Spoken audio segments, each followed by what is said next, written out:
ముద్రణ. అది కేవలం జ్ఞానాన్ని వ్యాప్తి చెయ్యడమే కాదు, అసలా జ్ఞానాన్ని ఎవరు నియంత్రించాలి అనే హక్కునే అది ప్రశ్నించింది.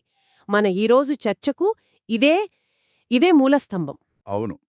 ఇది కేవలం ఒక టెక్నాలజీ గురించి కాదు కదా, ఇది సమాజం. దాని పునాదులే కదిలిపోయిన కథ.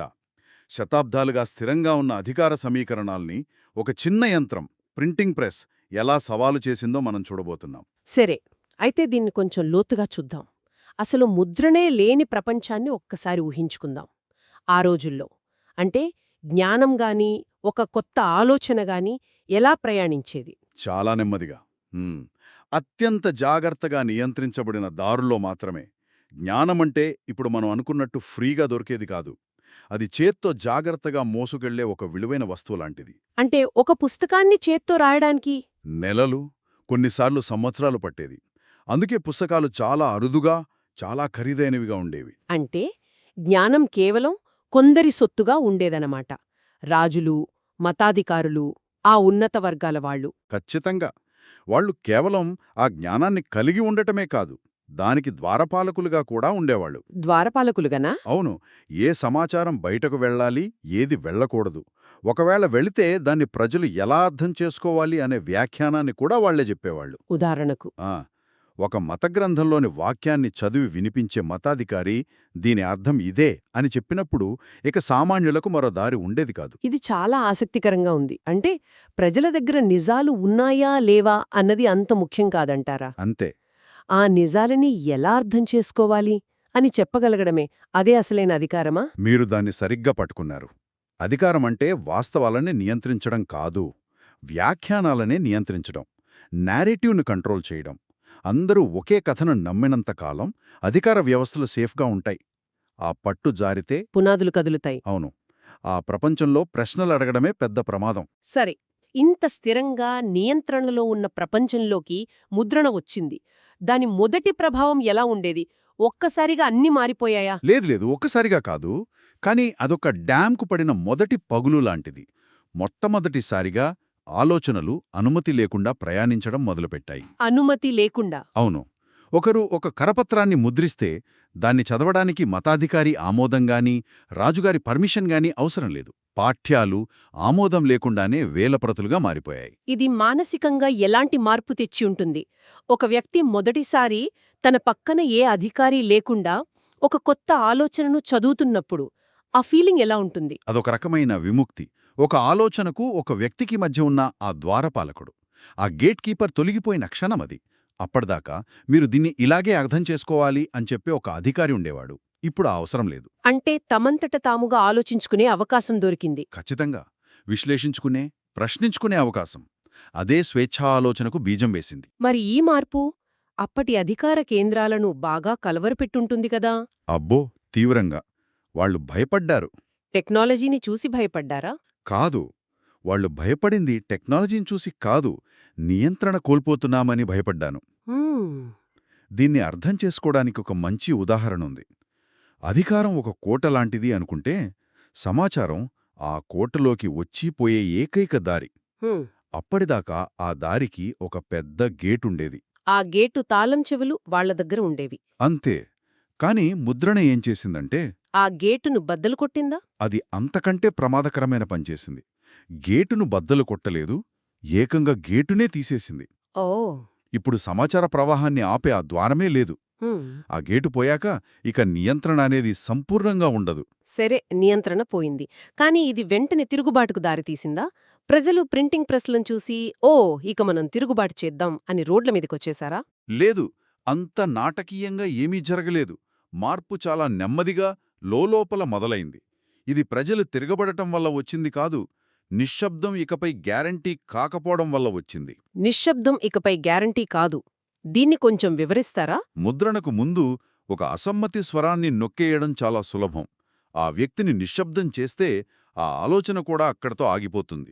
అది ఎక్కువ దూరం వెళ్ళలేదు. కాని ఇప్పుడు ఇప్పుడు ఆ ఆలోచనను కాగితంపై ముద్రించి వందల వేల కాపీలుగా మార్చొచ్చు. మీరొక కాపీని తగలబెట్టినా మరో 10 కాపీలు వేరే ఊళ్ళో సర్క్యులేట్ అవుతూనే ఉంటాయి. అంటే ఒక ఆలోచనను పూర్తిగా చంపేయటం అసాధ్యం? అవును, నిశ్శబ్దాన్ని అమలు చేయడం ఇకపై జరగని పని. అంటే ముద్రణ నేరుగా ప్రతిఘటనను సృష్టించలేదు, కానీ ప్రతిఘటనకు అవసరమైన వాతావరణాన్ని సృష్టించింది. ఖచ్చితంగా. ముద్రణ సృష్టించింది ప్రతిఘటనను కాదు, దృశ్యమానతను, విజిబిలిటీని. ఒక ఆలోచన, ఒక విమర్శ, ఒక కొత్త సిద్ధాంతం ఇప్పుడు అందరికీ కనిపించేలా, అందుబాటులోకి వచ్చేలా మారింది. ఇంతకుముందు చీకటి గదిలో ఉన్న వస్తువు ఇప్పుడు నడిబజార్లో ఉన్నట్టు. అంతే. మరి ఈ దృశ్యమానత ఆచరణలో ఎలాంటి ప్రభావం చూపింది? ఏదైనా ఉదాహరణ ఉందా? ఆ దీనికి best example Martin Luther, Protestant సంస్కరణ. 1517లో లూథర్ తన 95 థీసీస్ను రాసినప్పుడు అది నిజానికి లాటిన్లో పండితుల మధ్య చర్చ కోసం రాసింది. అది కేవలం చర్చిలోని కొన్ని పద్ధతులపై ఒక అకాడమిక్ విమర్శ అంతే. ముద్రణ లేకపోయుంటే అది అక్కడితోనే ఆగిపోయేది. కొద్దిమంది పండితుల మధ్య చర్చగా మాత్రమే మిగిలిపోయేది. కాని ముద్రణ దాన్ని పూర్తిగా మార్చేసింది. ఎలా? ఎవరో దాన్ని లాటిన్ నుంచి జర్మన్లోకి అనువదించి కరపత్రాలుగా ముద్రించారు. కొన్ని వారాల్లోనే ఆ 95 విమర్శలు జర్మనీ అంతటా వ్యాపించాయి. అప్పటిదాకా చర్చి పద్ధతులపై అసంతృప్తిగా ఉన్న వేలాది మంది అది కేవలం తమ వ్యక్తిగత అభిప్రాయం అనుకునేవాళ్లు. తాము ఒంటరి అని ఫీలయ్యేవాళ్లు. కాని ఆ కరపత్రం చదివాక వాళ్ళందరికీ తెలిసిందేమిటంటే, ఓ, నేను కూడా ఇలానే అనుకుంటున్నాను, నా ఆలోచనలు ఒంటరివి కావు, మనమందరం ఒకే విషయంపై అసంతృప్తిగా ఉన్నామని ఒక రకమైన ఐక్యతాభావం వచ్చింది. ఇది వింటుంటే నాకిప్పుడు సోషల్ మీడియా గుర్తొస్తోంది. ఒకప్పుడు ఎవరికీ తెలియని ఒక చిన్న సంఘటన ఒక వీడియో వల్ల దేశవ్యాప్తంగా చర్చవుతోంది కదా. అద్భుతమైన పోలిక. ఆనాటి కరపత్రాలు ఈనాటి వైరల్ ట్వీట్లు లేదా పోస్టుల లాంటివే అంటారా? అవును. అవి ప్రజలను ఏకం చేయకపోయినా ఒకే రకమైన ఆలోచనలున్నవాళ్లు చాలామంది ఉన్నారని చూపించాయి. దృశ్యమానత ఎప్పుడూ ప్రశ్నలను ఆహ్వానిస్తుంది.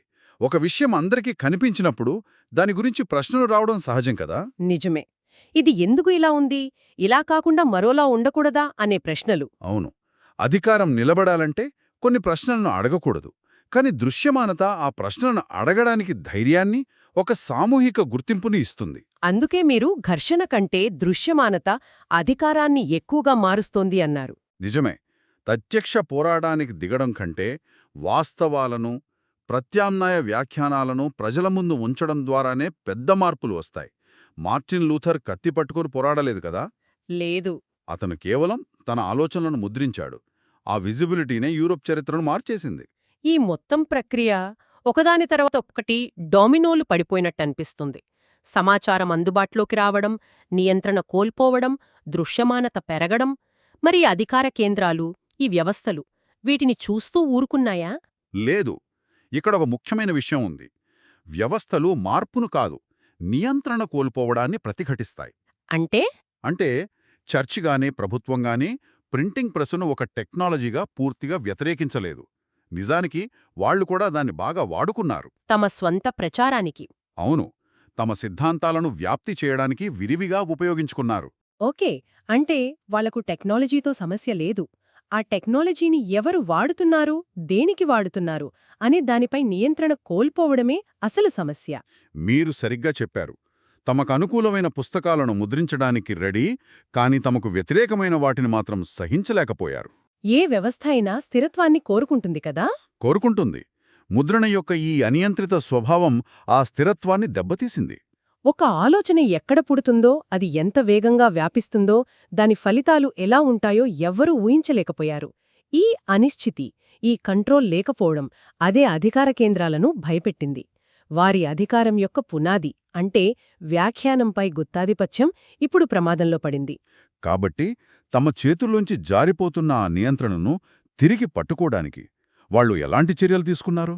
వాళ్లు ఆ తీసేసిన గేటు స్థానంలో కొత్త, ఇంకా కఠినమైన గేట్లను కట్టడానికి ప్రయత్నించారు. అంటే వారి అత్యంత శక్తివంతమైన ఆయుధం, అంటే సమాచారాన్ని నియంత్రించడం, బలహీనపడింది. కాబట్టి దాన్ని తిరిగి పొందడానికి కొత్త పద్ధతులు కనిపెట్టారు. ఉదాహరణకు సెన్సార్షిప్. ఖచ్చితంగా. సెన్సార్షిప్.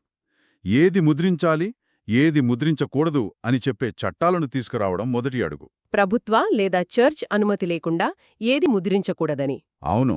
అలాంటి నిబంధనలు పెట్టారు. నిషేధిత పుస్తకాల జాబితాలు తయారుచేశారు. అభ్యంతరకరమైన పుస్తకాలను అందరి ముందు తగలబెట్టి ప్రజలను భయపెట్టడానికి ప్రయత్నించారు. ఇది కేవలం పుస్తకాలపైనేనా లేక వాటిని సృష్టించే వారిపై కూడానా? రచయితలను, ముద్రాపకులను కూడా టార్గెట్ చేశారు. నిషేధిత అంశాలను ముద్రించినందుకు జైలు శిక్షలు, జరిమానాలు, కొన్నిసార్లు మరణశిక్షలు కూడా. అబ్బో! ముద్రణాలయాలకు లైసెన్సులు తప్పనిసరి చేశారు. ఎప్పటికప్పుడు తనిఖీలు చేసేవారు. ఇదంతా స్వేచ్ఛగా ప్రవహిస్తున్న సమాచార నదికి ఆనకట్టలు కట్టే ప్రయత్నం లాంటిది. ఒకవైపు స్వేచ్ఛగా ప్రవహించాలనుకునే సమాచారం. మరోవైపు దానిని నియంత్రించాలనుకునే అధికారం. ఆ సంఘర్షణ యొక్క తదుపరి అధ్యాయం అక్కడే మొదలవుతుంది.